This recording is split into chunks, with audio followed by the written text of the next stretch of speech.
अब आपके सामने जो है उन्हें परिचय के मोहताज नहीं है। जहां पत्रकारिता की आवाज को कई बार ये होते हैं कि हमारी मीडिया का रैंकिंग कहां जा रहा है, उसी दौरान में कई लोग स्तंभ बन के खड़े रहते हैं। तो हम लोग की भी आपसे मिलवाते रहते हैं ताकि आपसे भी उम्मीद करें कि आप जिस फील्ड में जाएं आप भी आगे बढ़ते रहें और अच्छे काम को करते रहें। यहाँ पर तो आपके सामने आप सब जानते होंगे शुभंकर मिश्रा सिंह। अब ये पटना आ रहे थे तो पटना में आए तो हम लोग की एक मुलाकात हो गई, सौभाग्य सब लोग की। तो हमने कहा कि आप लोग को भी मिलाएं यहाँ पे, और राखी की तैयारी भी है यहाँ पे, क्योंकि अब तो क्लास जो खुलेगा राखी के बाद ही खुलेगा। हाँ, तो इसलिए थोड़ा हम आज आप लोग से मिलवा दिए। कैसा लग रहा है सर क्लास? तो आप लोग बैठ गए। हाँ, पटना पहली बार आना हुआ है, बिहार पहली बार आना हुआ है, तो बहुत अच्छा लग रहा है आप लोगों को देख के। मेरा बहुत मन था खान सर से मुलाकात करने का, क्योंकि सोशल मीडिया के माध्यम से कई बार कई कॉम्प्लिकेटेड इश्यूज को बड़े हल्के फुल्के अंदाज में हम समझा करते थे। मेरी मम्मी बहुत बड़ी फैन है सर की, बाय द वे। और मम्मी की बात की है तो हमें ऐसा लगता है हम सबकी माँ एक जैसी होती है, सबको बहुत मानती है यहाँ पे। तो हम सर के आने 2 दिन पहले बात किए थे हम। हाँ। और थोड़ा सॉरी बोलेंगे उनसे, क्योंकि बाबा धाम का प्रसाद हम लोग नहीं ला पाए। एक्चुअली हम लाए थे, यहाँ लोग इतने आते हैं खा लिए, और वो हम स्पेशली आपकी मम्मी के लिए रखे थे। और बाबा धाम का अभी तो सावन चल रहा है ना, हमारे काउंटर पर रखा था। एक आदमी क्या है, हम यहाँ का है, हम ले ले, हम मना कैसे करें। तो हम नेक्स्ट टाइम जरूर लाएंगे। कोई नहीं, हमने खान सर को दिल्ली बुलाया अपने पॉडकास्ट में, और आई एम श्योर वहां तक प्रसाद आ जाएगा। हाँ, जरूर आ जाएगा, जरूर। बाकी आप लोगों से आप सब अच्छा कर रहे होगे, आई एम श्योर। यहाँ पहुंचे हो घर वालों से दूर, कुछ घर वालों के पास बहुत सारे सपने लेकर। मेरी लाइफ का एक्सपीरियंस इतना रहा कि मैं जब कॉलेज के टाइम में था और जब मैं बाद में एंकर बना, तो मेरे मन में कई बार ये सवाल आता था कि ऐसा क्या था कि जो मैं, क्योंकि आपको शायद कुछ लोग जानते होंगे, मैंने बीटेक मैकेनिकल इंजीनियरिंग की है। तो बीटेक से जब मैं टीवी की दुनिया में आया तो मेरे करियर में सक्सेस बहुत तेज आने लगी। मैं उन कुछ जर्नलिस्ट में था जो बहुत जल्दी नाम कमाने लगे। तो फिर मेरे मन में ख्याल आया कि यार टैलेंट तो पहले भी होगा मुझ में, तो वहां पर सक्सेस उतनी तेज क्यों नहीं मिली? क्योंकि मैं अपने स्कूल में एक एवरेज लड़का था, और टीवी की दुनिया में मैं धीरे धीरे एक्स्ट्राऑर्डिनरी बनता गया। मैंने आज तक से रिटायरमेंट लिया था। मैं पहला एंकर था जिसे टीवी से निकाला नहीं गया था, स्वेच्छा से छोड़ के गया था।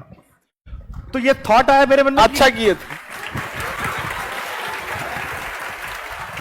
हमने स्ट्रेट फॉरवर्ड बोल देते हैं, लेकिन सच में बहुत अच्छा किए। तो इसका रीजन क्या था? आई थिंक वो रीजन मैं आप लोगों से शेयर करना चाहता हूं। कोई भी काम जिंदगी में जिसमें आपको घड़ी देखने की जरूरत ना पड़े, हमेशा करियर के प्रोफेशन में उसे चुनना। सर ये सबको खाली फोन पे बतियाने में मन लगेगा, फिर उस पे ही ना घड़ी देखेगा सर, ना भूख देखेगा सर, ना प्रोफेशन बनाएगा सब उसको। आप सब्जी का ठेला भी लगाओ, लेकिन अगर आपका मन लगता सर उसमें भी क्रिएटिविटी है, तो आप उसमें भी झंडा गाड़ दोगे। लेकिन कोई भी ऐसा काम जिसमें आपको बार बार घड़ी देखना पड़े, जैसे कई बार मैं सर से बात कर रहा था कि ऐसे ही कोचिंग सेंटर में भी पढ़ाई करते थे और मैं पीछे आके बैठ जाया करता था, और फिर 2-3 साल हम घर पे सिर्फ कहते थे कि तैयारी कर रहे हैं। क्या कर रहा है लड़का? तैयारी कर रहा है। और फिर तैयारी का रिजल्ट आता था, कई बार संकोच करते थे और बड़ी सारी परेशानियां हुई। या एग्जाम होते थे, अक्सर पूछते थे कि भाई तुमसे क्या पूछा सर ने? टीवी में यह सवाल कभी नहीं आया। उसका रीजन यह होता है कि जब आप अपने पसंद की चीज को करते हो तो आपको किसी को पुश नहीं करना पड़ता, किसी को आपको उठाना नहीं पड़ता, किसी को आपको पढ़ने के लिए कहना नहीं पड़ता, वो काम करने के लिए कहना नहीं पड़ता। और जब आपका एवरेज दिन होगा, क्योंकि आप हर दिन अपना बेस्ट नहीं दे सकते हो, लेकिन आपका एवरेज भी आपके चॉइस ऑफ फील्ड पे किसी और के बेस्ट से बेहतर हो जाता है।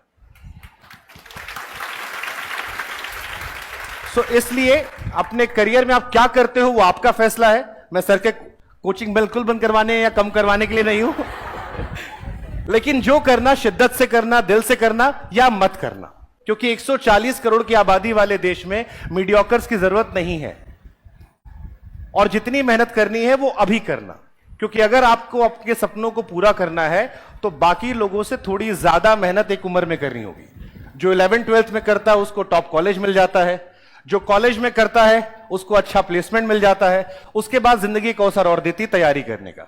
जो तीनों में नहीं करता है वो ताउम्र मेहनत करता रहता है। तो ये आपको डिसाइड करना कि बाकी लोगों से 5 साल एक बार में ज्यादा मेहनत करके जिंदगी संवार ले, या पूरी जिंदगी मेहनत करते रहे, वो आपके अपने सपने हैं। बाकी एक शेर मैं कहना चाहूंगा, मैं हमेशा इस शेर से बड़ा इंस्पायर रहता हूं कि जहाजों को जो डुबा दे उसे तूफान कहते हैं, और तूफानों से जो टक्कर ले उसे इंसान कहते हैं। और ये मेरी फेवरेट लाइन है कि वो कौन सा आपदा है जो हो नहीं सकता, तेरा जी ना चाहे तो क्या हो नहीं सकता। वो कौन सा आपदा है जो हो नहीं सकता, तेरा जी ना चाहे तो क्या हो नहीं सकता। एक छोटा सा चीटा जाके पहाड़ के ऊपर घर करे, क्या ये लड़के अपने ख्वाबों को मुकम्मल ना कर सके। तो आई थिंक मेरी तरफ से आप सभी को बेस्ट विशेस। राखी भी आ रही उसकी, इंडिपेंडेंस डे गया उसकी। बस ये है जाते जाते कि लगे रहो, जमे रहो, डटे रहो। लगे रहो, जमे रहो, डटे रहो। ये दुनिया चाहे ना चाहे एक रोज तुम्हें अपने सराखों पर बिठाएगी, लेकिन शर्त यही है, लगे रहो, जमे रहो, डटे रहो। Thank you so much everyone. Bihar कैसा लगा? बिहार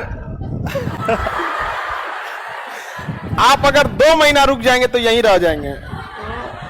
देखिए, बिहारियों में एक बड़ी अच्छी चीज है। मैं कल प्रशांत किशोर जी का इंटरव्यू ले रहा था और बड़ी देर तक हमारी चर्चा चली। अभी आने वाले टाइम में इलेक्शन भी आएगा, कई महीने में यहाँ रहेंगे। हाँ, वो अभी काफी वर्क कर रहे हैं इलेक्शन पे, बड़ा तेजी से हाँ। नए विचारों को रख रहे हैं लोगों को लाने। अरे बहुत कठिन कठिन सवाल हाँ। पूछे हमने, आप लोग को मजा आएगा। आप लोग इंटरव्यू जरूर देखिएगा। हाँ, नहीं, पॉलिटिकल इंटरव्यू जरूर देखिएगा। अक्सर नेता लोग डरते बहुत है, चाहे इधर के हो या उधर के। आप उनसे अगर कहिए कि इंटरव्यू करना है तो पहला सवाल पूछने क्या वाले हो। और ये केवल सरकार वाले नहीं, उधर वाले भी पूछते हैं कि आप पूछने क्या वाले हो। अक्सर इंटरव्यू वो अपने पसंद के लोगों को देते हैं, दोनों साइड के। बट मुझे खुशी होती है जब ऐसे लोग मिलते हैं मुझे जो आपसे ये नहीं पूछते क्या पूछने वाले हो, और फिर आप चढ़कर पूछते हो और फिर उससे जवाब आता है। तो मुझे लगता है कल एक ऐसा इंटरव्यू हमने किया और बहुत तकरीबन 2-2.25 घंटे का इंटरव्यू था। बिहार पर फोकस था। बहुत सारे मेरे मन में सवाल थे कि कैसे, क्यों, क्या केवल हवाबाजी है। एंड आई एम श्योर कि आप लोग को मजा आएगा।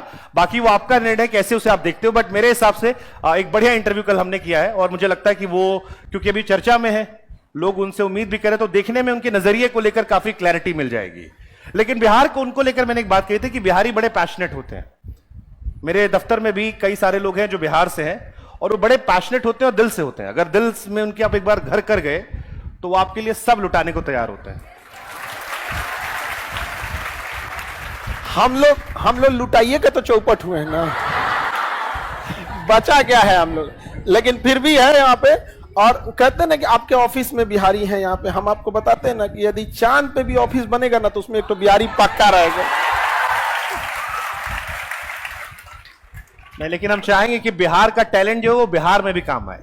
हाँ बिल्कुल, ये बिहार का माइग्रेशन टैलेंट दुनिया में काम कर रहा है। बिहार का टैलेंट बिहार में भी आना चाहिए और उससे बिहार का बड़ा भला होगा। तो आप में से लोग तैयारी कर रहे हैं, आपके सपने पूरे होंगे। लेकिन जब आपके सपने पूरे हो तो आप भी कोशिश कीजिएगा कि आपके शहर के, आपके गांव के कुछ लोगों के सपने आप भी पूरे करवाइएगा, क्योंकि समाज तभी बदलेगा। अगर आप में से किसी के जहन में कोई सवाल आप पूछ सकते हो मुझसे, क्योंकि कई बार ऐसे मौके रोज नहीं मिलते हैं।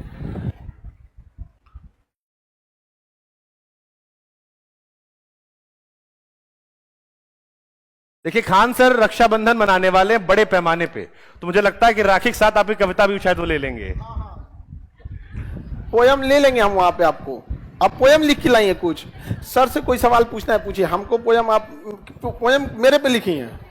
हाँ जी। सर से कोई सवाल है तो पूछ लीजिए। पोयम राखी के दिन सुना दीजिएगा, ठीक है?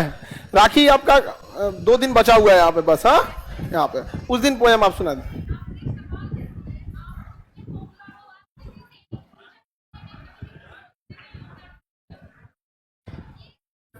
मैम किसी से पैसा नहीं लेते ना, इसलिए।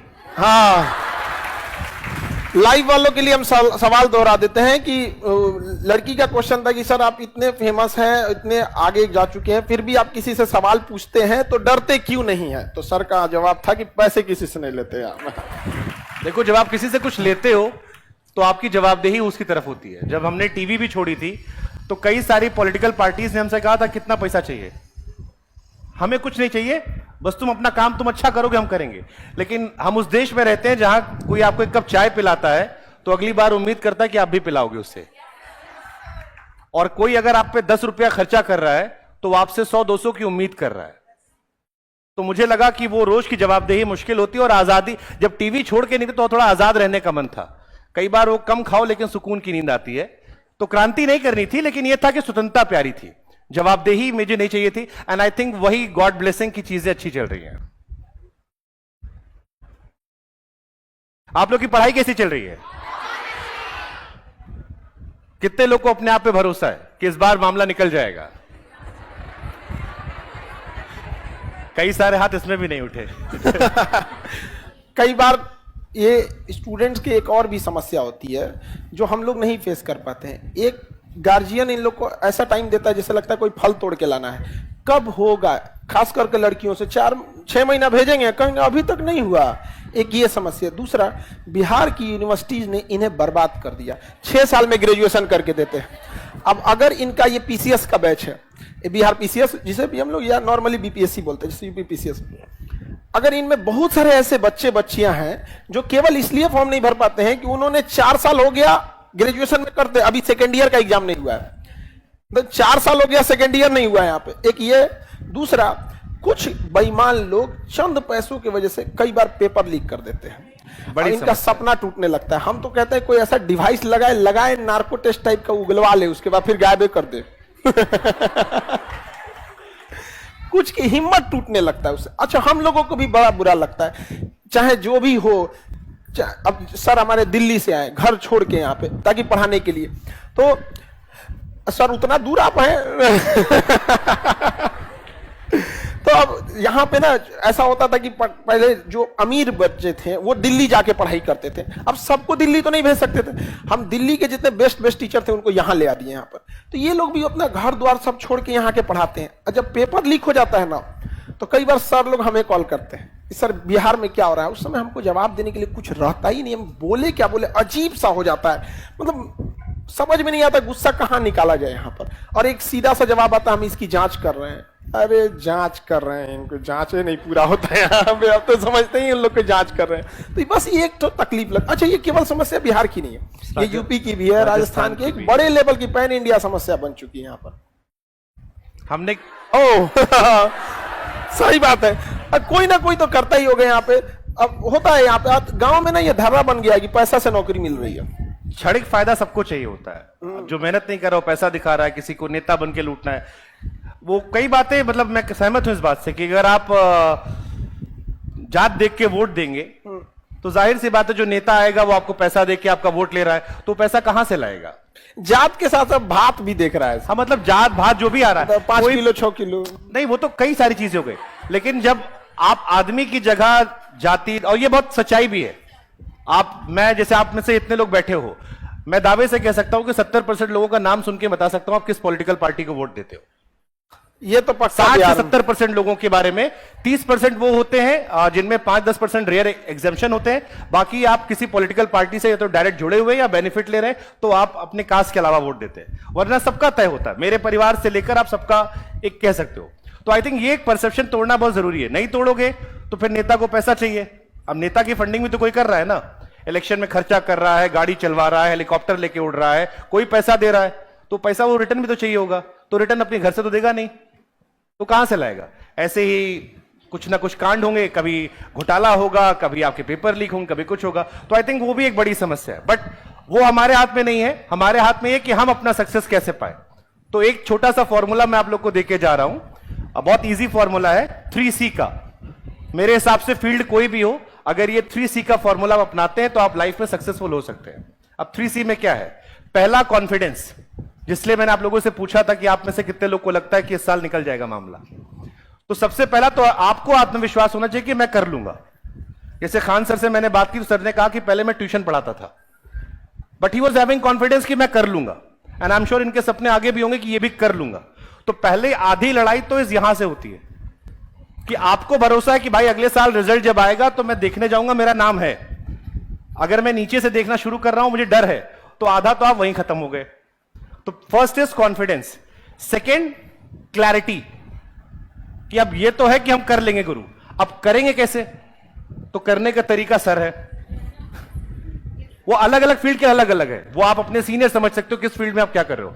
But first should be confidence, second should be clarity कैसे किया जाएगा, and the last should be consistency. वो शाहरुख खान ने कहा था ना कि आपकी तबीयत खराब होगी, गर्लफ्रेंड नाराज होगी, बॉयफ्रेंड गुस्सा हो जाएगा, बीच में ब्रेकअप हो जाएगा, कभी घर में पैसों की समस्या होगी, कभी रोड पे बारिश होगी, कभी ऑफिस आने का मन नहीं करेगा, बहुत सारे इश्यूज होंगे, लेकिन उन सब के बीच में रोज आपको कंसिस्टेंसी रखना है उस पीरियड में कि सपना पूरा हो। सो अगर आप में कॉन्फिडेंस है, उसके साथ क्लैरिटी है, और with clarity you have consistency, कर ली दुनिया मुट्ठी में।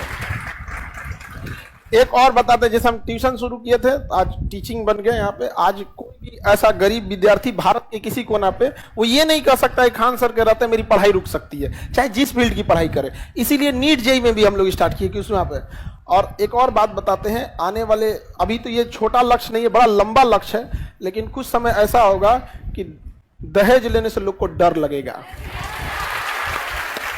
और हम लोग उस पर वर्क कर रहे हैं। और आप लोग का धीरे धीरे थोड़ा साथ चाहिए, धीरे धीरे थोड़ा वर्क कर, अचानक नहीं जाना चाहिए, वरना मतलब किसी आग में हाथ डालने से पहले देखना चाहिए कितना गर्म है, उसी हिसाब से हटना चाहिए। तो एक ये भी समझता कि वो दहेज का पैसा आपकी पढ़ाई पे खर्च हो सके, और जिस दिन आप लोग पढ़ लिखिएगा उस दिन सबसे ज्यादा फायदा इस देश को होगा, क्योंकि एक पक्षी कभी अपने एक पंख से नहीं उड़ सकता है। हम पुरुषों को लगता था कि आज हम लोग आगे बढ़ा सकते हैं, आज तक ट्राई कर रहे हैं लोग 70 साल से। एक बार आप लोग का भी साथ मिल जाएगा, सब आगे बढ़ेंगे। बाकी आप सब लोग को अच्छा लगा होगा। जैसे सर अपने फील्ड में एकदम बेस्ट किए, आप लोग भी अपने अपने फील्ड में जाइएगा, बेस्ट कीजिएगा, ठीक है। चलिए आप सब लोगों को happy Raksha Bandhan. Thank you so much everyone, ध्यान रखिए अपना, खुश रहिए, मस्त रहिए। ठीक।